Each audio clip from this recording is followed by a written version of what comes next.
Hey guys, I'm going to try a new format for this one. This piece is about 30 minutes long, and I knew when Harley was going to call, at what time he was going to call, so when the phone rang, I just said, "Hi Harley," and I hit record, and everything else you're going to hear is the result of that conversation, and I'm not going to split it up into parts. I like that podcasting format. I'm really addicted to great podcasts. I think they're so compelling, and so that's what I wanted this one to be more like. If anybody has any ideas for me on how I can turn these into MP3s or MP4s or whatever so people can download them and listen to them on an iPod, please let me know. I'd be happy to do that because I think that's the way to go. That's the best way for people to absorb information like this, is when you're driving or working out or doing chores or whatever. So without further ado, Harley Schlanger. I think this is going to be an interesting conversation, Harley, because in all honesty, I'm not prepared for anything that you're going to share with us. I know that you've got so much firsthand experience of what's going on in Europe. Should we just dive right in? Well, what I'd like to do is actually discuss from the top initially the breakdown, and then relate it to the election campaign and what actually should come out now, because I think one of the things that would be useful to discuss is how do you go beyond the positive that was done with Ron Paul's campaign of making the Federal Reserve an issue? What's the next step?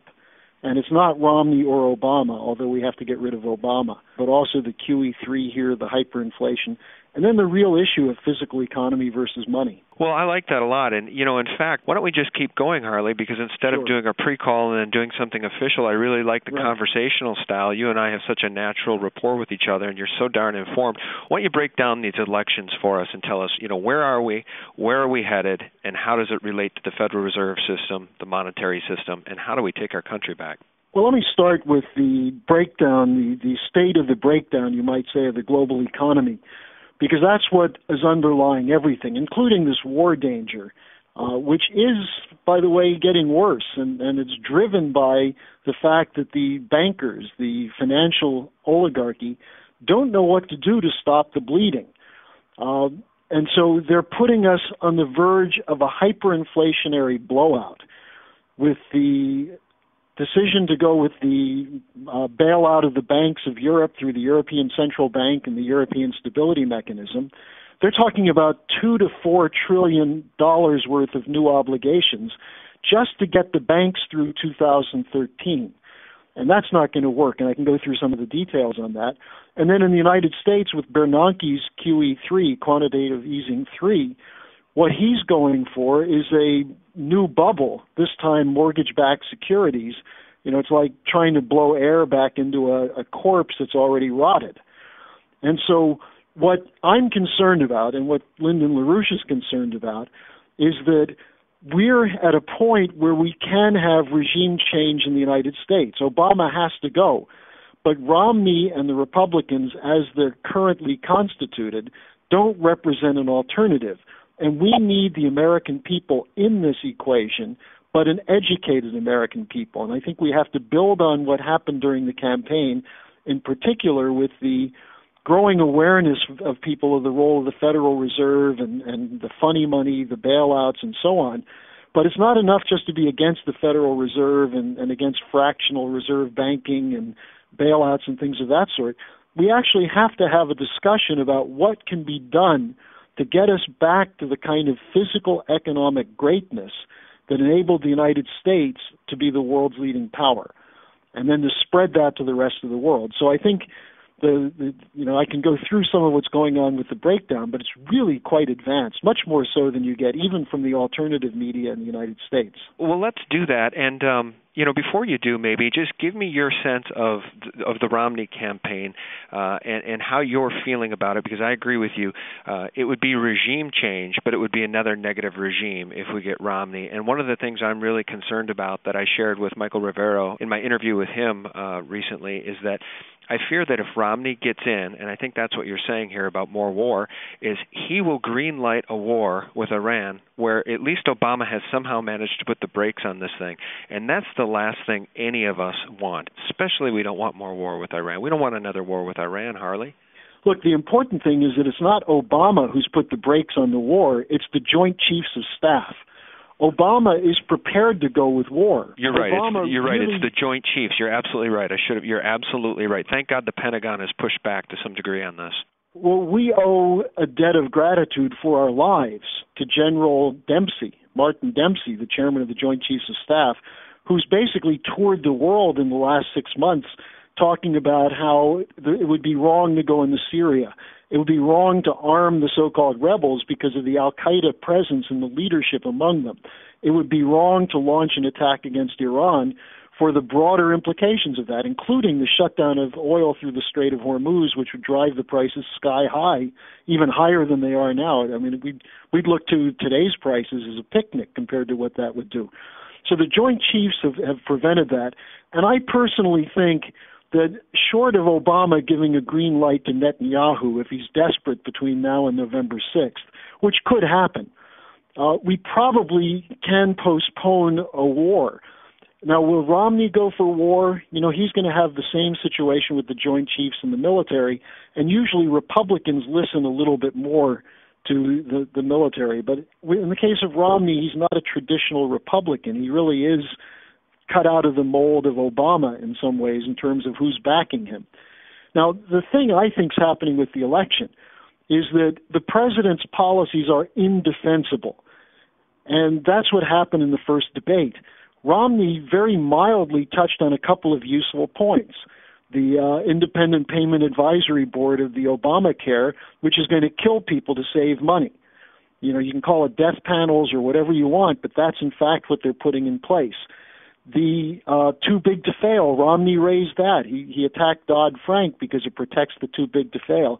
And he did correctly identify that large segments of the American population are suffering because of the policies of the Obama administration, that you can't blame it on Bush because Obama continued the same policies on steroids.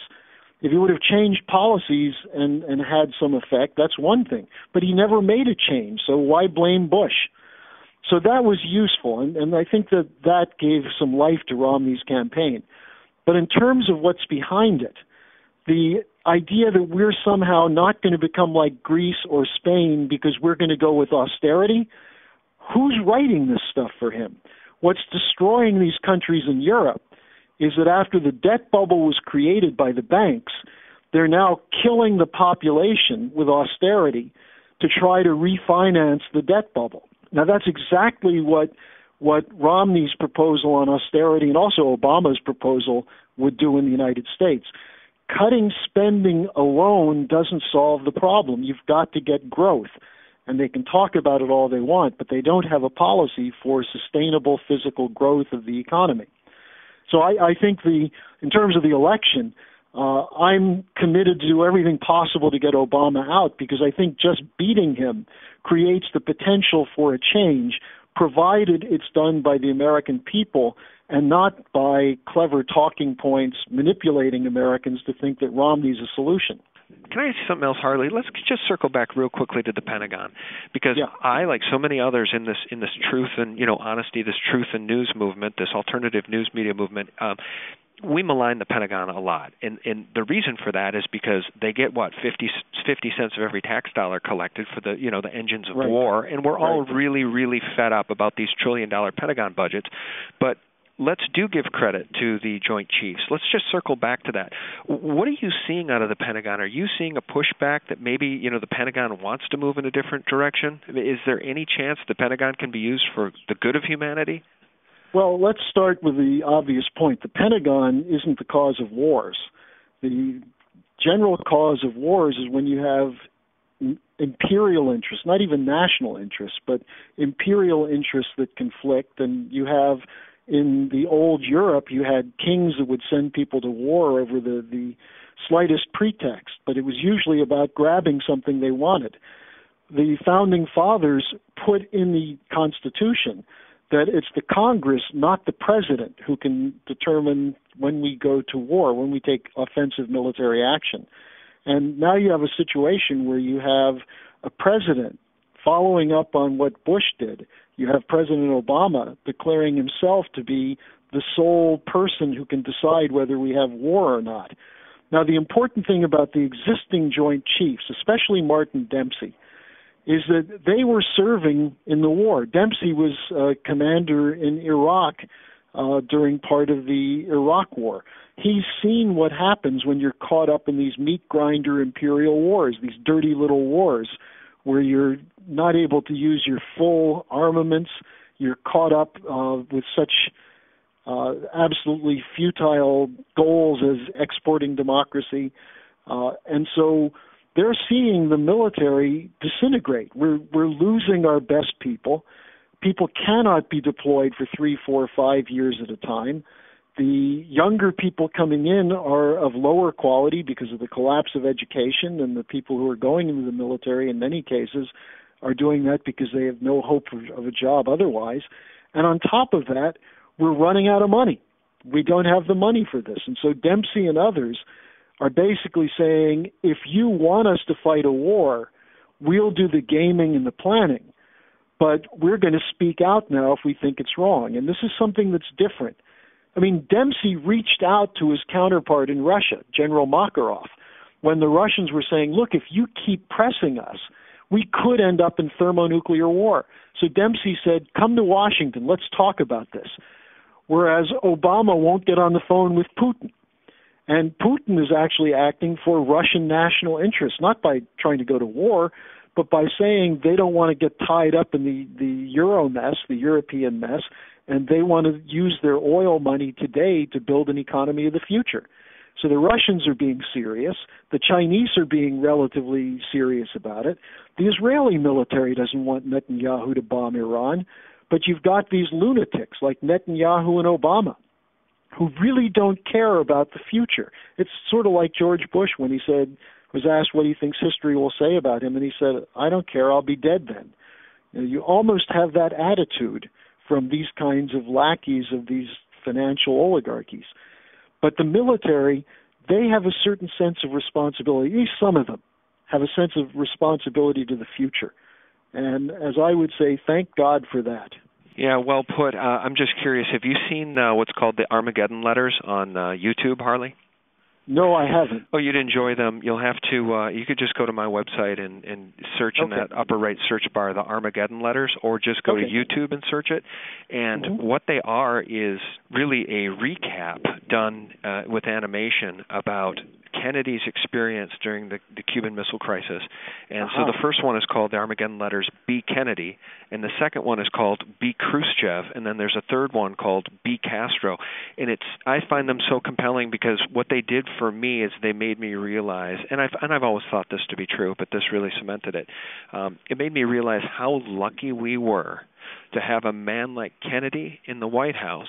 Yep. And a man like Khrushchev at that particular time in history, because had it been any other two men, you and I might not be here having this conversation right now. That's absolutely true, and it is a question of leadership. And if you look at Kennedy's career, even though he's being demeaned as a playboy, and look, he had some problems, but when it came to policy, he was shaped by the World War II experience of nearly dying and risking his life to save the men of his PT boat. And that made an impression on him where he looked at war as the last option. And yet, by being able to have that sense, he was able to say publicly, we may be going to war, while privately moving heaven and earth to make sure it didn't happen. And you're absolutely right. There were elements in the Kremlin, especially Khrushchev, who responded to that, who pulled back from the brink. Putin is like that in Russia. But our president has no conception of the danger to the human race that a nuclear war would have, because he thinks that since he's a Nero-type figure, he can decree what he wants and everyone else will have to accept it. And I think that's the danger with an Obama. And you're absolutely right. This is a question where there's a little bit of luck involved, and when you make a bad choice, you really have to have a lot of luck to survive. Well, I just sent you that link. I think you'll enjoy watching both of those because it'll resonate with you just absolutely. Thank you. I'm really looking forward to it. Well, should we get back now to this Federal Reserve System, or do you want to talk about the breakdown? Because you did mention that, Ron Paul did such a wonderful job waking up the American people, rattling the cage, and getting so many of us to understand, what the root of the problem is. It's this central banking system, which in 1913, put a stranglehold around the neck of the Republic with a thing called the Federal Reserve System. Thank God that a guy like Ron Paul has been out there for decades trying to do the right thing to wake people up. We saw how he was treated in Tampa by the GOP, by the RNC, absolutely maligned, his supporters maligned. We tried to work within the system. We tried to do it the right way, and the system turned its back on us. The system threw us under the bus. So do you want to talk about the Ron Paul revolution and how we reinvigorate this republic, or do you want to talk about the breakdown and how dire our situation is? Well, let me just start with the breakdown, because that does bring us to the solution. I think what people need to realize is that what's happening now throughout Europe is that there's a rejection by the population of this supranational thing called the European Union. You have political explosions breaking out in Greece, in Spain, in Portugal, in Belgium, in Ireland, general strikes. I mean, you have people who can't afford medicine, and the government can't afford to keep clinics open to provide them their health care. So you have a complete breakdown going on. And the solution from Brussels and Mario Draghi of the European Central Bank is to pump more money in to bail out the banks by increasing the obligations of the national governments, even as you destroy their ability to pay. Now, they know that this is unsustainable. What's emerging underneath it is another way of destroying national sovereignty, which is regionalism, the breakup of the nation states. For example, in Spain, Catalonia, Catalan separatism. In Belgium, the idea that the Flemish-speaking section will break apart from the French-speaking section of the nation. In Italy, the Lega Nord, the northern part of the country breaking from the south. And the problem with these kind of regional solutions is they're not solutions, because there's no way they'll have the credit to actually rebuild even their smaller regional economy. It's strangled by the top, by the central banks, as you pointed out. Now, that's what we have in this country with QE3, with the Federal Reserve policy. The real economy is collapsing at an accelerating rate. You hear this occasionally when you hear the reports of manufacturing dropping, Obama lying about green jobs in the auto industry. It's a joke. They're not surviving, they're not expanding, they're barely surviving. And Romney's solution is no solution at all. You need to have a driver to the economy that will enable small and medium-sized businesses to go back on a course of investment in scientific and technological progress, to use the new technologies to increase real productivity. So I would say the problem that is now becoming more clear, yes, people do know about the Federal Reserve, and I think Ron Paul deserves credit for that. I mean, I've been, and Mr. LaRouche have been on this course for years also. There are other people out there, but Ron Paul did bring it into the presidential campaign. LaRouche did that in 6 Democratic presidential campaigns. But it's out there now, and that's useful. But we have to go a step further, because it's not just central banking that's the problem. It's the ideology that was introduced into economic thinking by the central bankers and the controllers of those banks that keep us enslaved. And that's the idea of the money system, that it's all about making a profit. This goes back to Adam Smith and the British Empire. The British Empire made a profit by finding cheap labor and cheap resources and not allowing nations to develop so that they would continue to provide cheap labor and cheap resources. We fought the Civil War against that. The Civil War was the extension of the American Revolution to allow for manufacturing based on, in Lincoln's case, greenbacks, the federal government creating greenbacks. Now, that wasn't a fiat currency because it was tied directly to the railroads, to steel and coal manufacture, and to a tariff policy to prevent the British from dumping cheap goods on us. Now, if we study what Hamilton did to get us out of debt at the time of the American Revolution, and then what Lincoln did to launch the next wave of great industrialization during the Civil War, you see a common thread. And it's a family named the Carey family, Matthew Carey, who was Benjamin Franklin's publisher, and his son Henry Carey, who was Lincoln's economic advisor. They preached what's called the American system, which is that you don't allow private interests the power to control the monetary policy of a nation. And this was the Bank of the United States under Hamilton and Washington. And people who want to attack Hamilton should realize that Washington and Franklin supported that policy. They supported a policy of making money available, but tied to real production, tied to local banks investing in physical economy, canals, ports, roads, and things like that. Lincoln, it was railroads, the steel industry, and so on. So if we had that approach, we see what happens. We had the greatest explosion of industrial and physical production and physical wealth in the United States between the 1860s and 1890s, which was then attacked after McKinley was killed, and McKinley was a product of the Lincoln Republican Party. He was replaced by Teddy Roosevelt, who was an adherent to the British Empire. And from Teddy Roosevelt to 1913 was a short step through the Warburgs and the Rockefellers and people like that to establish the Federal Reserve System to try to choke off the power of the U.S. economy on behalf of this global financial empire. And we've been fighting that fight since 1913. And for the most part, the American people haven't been aware of it. They're confused about what is the Federal Reserve. And like the Roman Empire, they're bought off with bread and circuses, whether it's fantasy football or fantasy strip clubs. You know, people have a hard time actually getting this idea that what made us a great power was not clever business techniques and advertising and sales techniques, but putting aside a portion of the profits of the nation and also of businesses for investment in new technologies and investment in improved management. And that's how you build an economy. And today, there's no credit available for that. The credit is all going to bail out the banks who claim they've come up with a new source of wealth in financial derivatives, collateralized debt obligations, and mortgage-backed securities. And that's not new wealth. That's the old alchemist trying to create gold out of straw. It's a fraud.